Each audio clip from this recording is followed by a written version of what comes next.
Have you ever wondered what goes into making the textiles and fabrics that go into the clothes we wear every day? Cotton, polyester, wool, leather, silk, viscose, they all have an impact on the environment and on the planet we call home. Sappi recently hosted an important group of visitors who spend a lot of their time giving thought to what goes into the fabrics and textiles that we wear. They were part of a learning journey to our KZN operations, getting to know what goes into making our dissolving pulp at our Sappi cycle mill. Sappi is a proud member of the Textile Exchange and an advisory partner in their biodiversity module development. The Textile Exchange is a global non-profit organization with over 700 international members representing leading brands, retailers, and suppliers. Their goal is to guide the textile industry to achieve a 45% reduction in greenhouse gas emissions within fibre and raw material production. They provide a collective driving force for urgent climate action by benchmarking the industry and providing actionable tools for improvement. Sappi was delighted to host Textile Exchange executives, along with retail representatives and conservation consultants, on a learning journey during July to our operations in KwaZulu-Natal. They visited the Sappi WWF Umkomazi Water Stewardship Project, where they learned more about how Sappi is collaborating with its partners to achieve sufficient water for all users through multi-stakeholder collaboration, showcasing Sappi's commitment to supporting SDG 6. So we've been working with Umgani Water and WWF and various other stakeholders in the catchment to try and sort of see what we can do in terms of trying to limit or reverse the potential sediment delivery while also generating livelihood opportunities for people within the catchment. There'll be lots of springs in these areas, but one spring can certainly provide potable water to a lot of people in the area. It's very important to identify where these springs are and to ensure that they're managed appropriately. And that's what as part of this 2-year process is, with the Sappi partnership, is what can we do within our mandate? How can we support the others?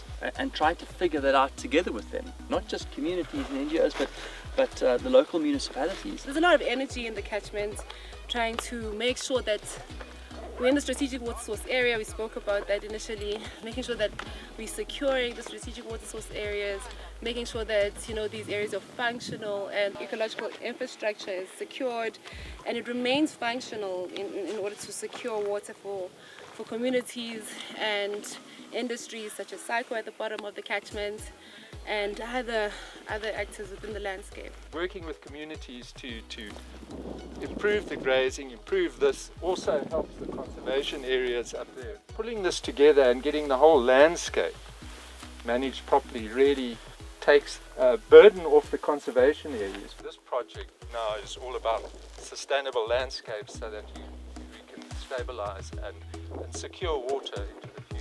I think there's been incredible insights that have been shared and really an eye-opening journey, but I would say for the industry there's really a huge takeaway is that we need to get back on the ground to understand what's happening on the ground, the people involved, the opportunities to partner, as well as then the constraints that we all have to overcome. It's not one entity, one organization, it's really the industry at large. Next, they spent a fascinating day at the Sappi Forest's Shore Research Centre, where they discovered what goes into producing the optimum wood fibre for the production of dissolving pulp.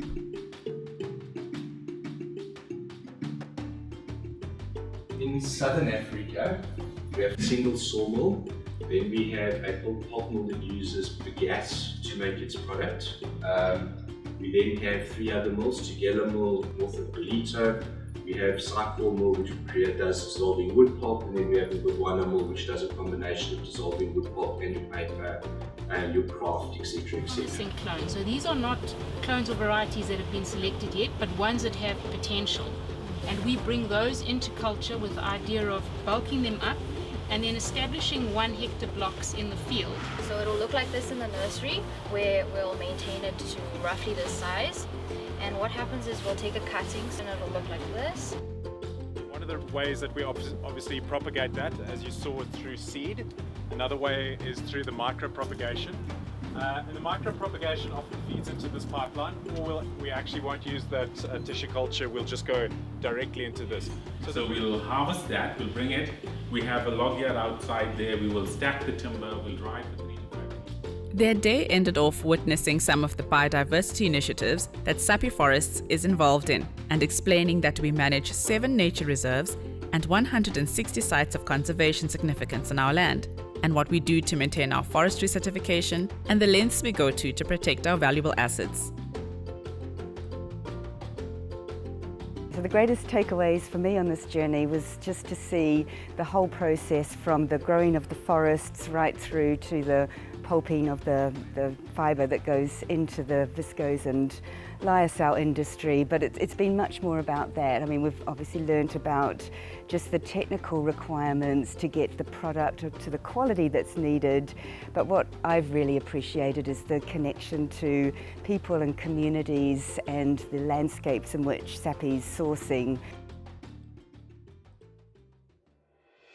At the Cycle Mill, the group were impressed by the vastness of the mill, and particularly with the new Vulindlela expansion, which does not only expand our production capacity by 110,000 tons for more sustainable viscose and lyocell fibers, but also helps to meet the increasing demand for low climate impact materials as the textile industry takes action to deliver on the 2030 science-based target set by the sector.